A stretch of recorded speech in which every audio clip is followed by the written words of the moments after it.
Have you ever wondered how much money major religions like Judaism, Christianity, and Islam bring in globally each year? It's a fascinating question, but one that's not easy to answer.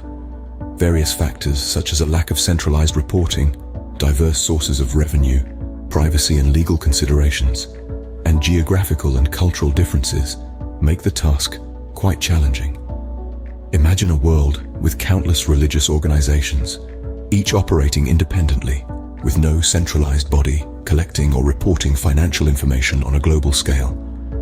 This is the reality for many religions, which makes it difficult to quantify their total financial contributions. Now consider the myriad ways these religions receive funds. Donations, tithes, grants, investments, and sales of religious materials all contribute to their coffers. But the methods and practices of collecting and reporting these funds can vary significantly between different sects, denominations, and regions. Furthermore, financial information for religious organizations is often considered private. In many countries, these organizations are not required to publicly disclose detailed financial statements. Plus, tax laws regarding religious organizations vary widely between countries, affecting how financial information is reported and disclosed. The global presence of these religions also complicates matters. Operating in diverse cultural and economic environments influences their revenue streams and financial practices. If we were to provide an estimate of how much churches could bring in with a modest 10% contribution, often referred to as tithing, we would need several pieces of information. Firstly, we would need to know the average income of the congregants. This is no small task, as it would require detailed income data from a diverse range of geographical locations and demographic groups. Next, we would need to know the number of congregants per church. This can vary widely, from small rural churches with a few dozen members to megachurches with tens of thousands of members. The total number of churches also comes into play. This is another challenging figure to pin down, as new churches are established and old ones close on a regular basis. Now let's look at a hypothetical example. Suppose we have a church with 100 members, and the average income of these members is $30,000. If each member tithes 10% of their income, the church would bring in $300,000 annually from tithing alone. If we multiply this by the estimated number of churches worldwide, which is in the hundreds of thousands, we get a figure in the hundreds of billions of dollars. However, it's important to note that this is a very rough estimate.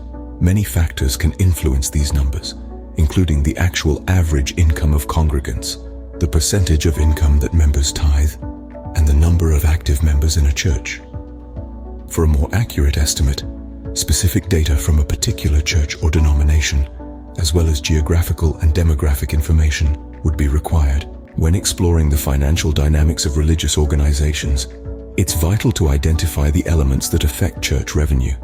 These factors can be categorized into congregation size, geographical placement, donation customs, and additional income sources, each playing a significant part in shaping the financial landscape. Let's dissect these points.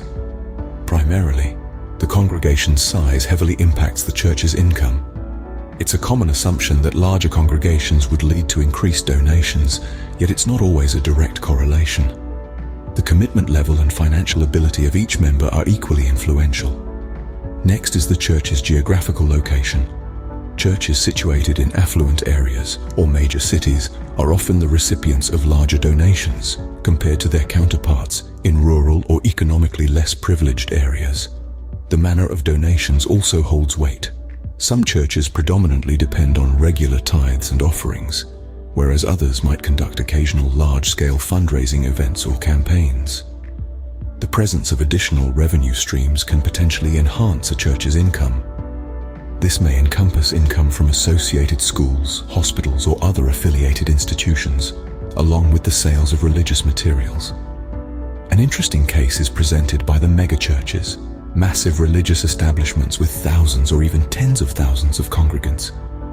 Although these churches can generate substantial revenue, they also incur significant operating costs. When we broach the topic of potential earnings, it must be underscored that these are hypothetical figures that can drastically fluctuate. Small to medium-sized churches may have an income ranging from a few thousand to several $1 million per annum. Megachurches, conversely, could potentially generate tens or hundreds of millions each. It's crucial to underline that these numbers are speculative. Obtaining accurate information would necessitate examining financial disclosures from individual churches, provided they are accessible. Nevertheless, in numerous countries, comprehensive financial data for tax-exempt organizations, including churches, isn't publicly disclosed, complicating the provision of exact figures. Let's delve into an analysis of the financial contributions of Christianity. As the largest religion in the world, Christianity garners financial support from a plethora of channels. This includes donations, tithes, and offerings given by the faithful, not to mention the revenue streams that flow in from schools, hospitals, and other establishments linked with the faith. Despite this, exact figures regarding the global income of Christianity remain elusive and vary greatly. The financial contributions of Islam are derived from three main sources. The first and foremost is zakat, a form of obligatory charitable giving. The second source is sadaqah, which is not mandatory but rather a voluntary act of charity. The third and final main source of income is through religious endowments, known as waqf. The overall income derived from these financial contributions can differ significantly depending on the region and the wealth of the Muslim community. The financial sustenance of Judaism is primarily procured through several means. These encompass membership fees, generous contributions, and at times, the backing of governmental bodies for cultural and sacred endeavors. However, the global earnings accrued from Judaism cannot be easily obtained, as it varies based on the specific community and the country in question. Wrapping things up, the challenge of providing an accurate total revenue for Judaism, Christianity, and Islam is a daunting task, primarily due to the absence of comprehensive and current financial records from religious entities across the globe. While some data might be accessible for certain organizations or countries, these figures barely scratch the surface of the global scenario. Thus, this task a complex enigma, reflecting the diverse and multifaceted nature of global religious practices and their associated financial operations.